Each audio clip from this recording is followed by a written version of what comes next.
here after week 13. Neek, let's start in Pittsburgh. That Steeler loss to the Bills certainly was ugly.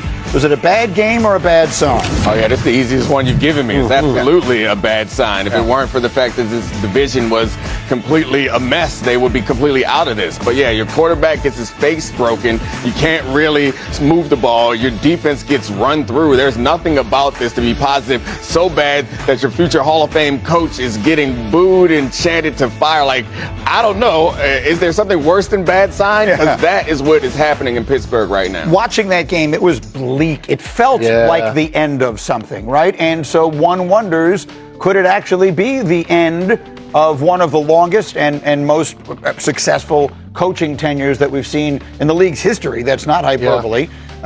Do we think that we could be seeing the end of Mike Tomlin's time in Pittsburgh? It feels crazy to sit here and talk about how great of a coach Mike Tomlin is, but you just look at the production. And I think the NFL will always be a production business. They haven't won a playoff game since 2016. We're now on the cusp of watching that performance on Sunday. You have to start to say, yes, I think it might be time for Tomlin and the Steelers to part ways. It may not be the Pittsburgh Steelers saying, we're firing Mike Tomlin because he can't get the job done. It may be them saying, you know what, this just isn't working at this point. Rodgers after the game saying we need to get guys to meetings. Like, think about the team we're talking about. A Hall of Fame quarterback, a Hall of Fame head coach. Can you imagine on that team you can't get people to show up for something? When you have a legit chance at the playoffs? That's the part to me where you look at and you got to start to wonder. They're getting the full Rodgers treatment without any of the good parts. So that part of it is a mess. But the Tomlin of it all, I'll remind anyone who doesn't know, they've only had 3 head coaches since 1969.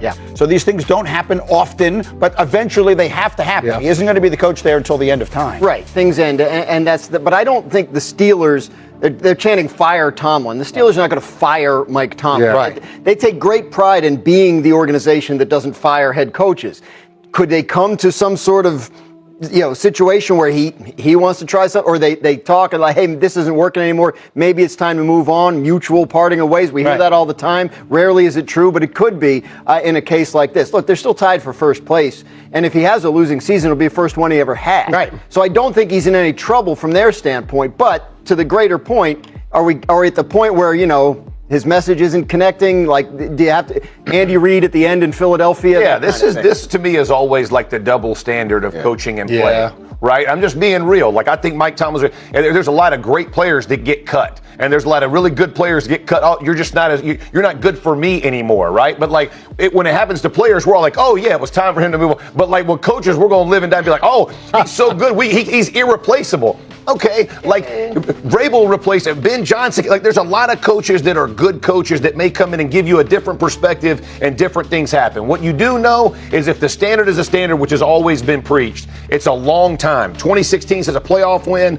And I get you're having winning seasons, but mediocrity in the NFL leads to more mediocrity, and that's really where you've been. Do you know who's in that category with them, having not won a playoff game since January of 2016? The Dolphins, the Raiders, the Jets, the Panthers, the Bears, the Cardinals, and the Broncos. Those are the 8 teams that have not won a playoff game in that stretch. Denver's going to turn it around. The Bears are turning it around. That's not the company you want to keep. No, and the others have all had like 3 coaches. That's what I was about to say. I wonder how many coaches on us. And they don't all go to the playoffs either. That's the other thing. So if you're going to, maybe there's a coach out there that would do a good job, but you better get one. Oh, I agree. I agree with that. I'd just hire anybody. But on the record show, I want dibs on this. The day they fired Daboll on the First Draft podcast, I said Mike Tomlin will be the next coach of the Giants. I said it that day, and I stand by it. That's what I believe is going to happen. Is that during the autumnal equinox? It was well after the autumnal equinox.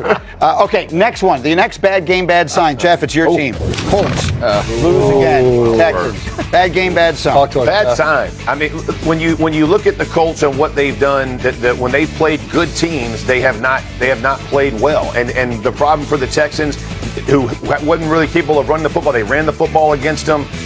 In the fourth quarter, Colts had a chance to make plays. They didn't make the plays.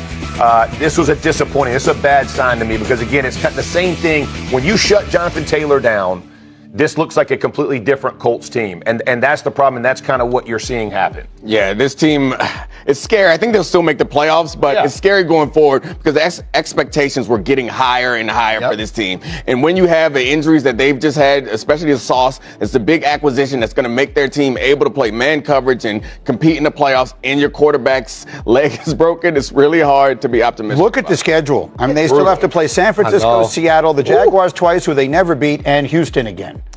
The bad sign to me also is the offensive line. Like the amount of times that Daniel Jones with a broken leg was hit in that game. Beat the Jacksonville Jaguars this week. Gotcha. You want us to that's going to be in the playoffs, go on the road and beat the Jacksonville Jaguars. They haven't won in Jacksonville in 11 years, and they play there every year. Like there's something wrong when they go down there. I mean, Daniel Jones, like you guys said, he's playing with a broken leg, which, not ideal. You'd rather have two legs that aren't broken.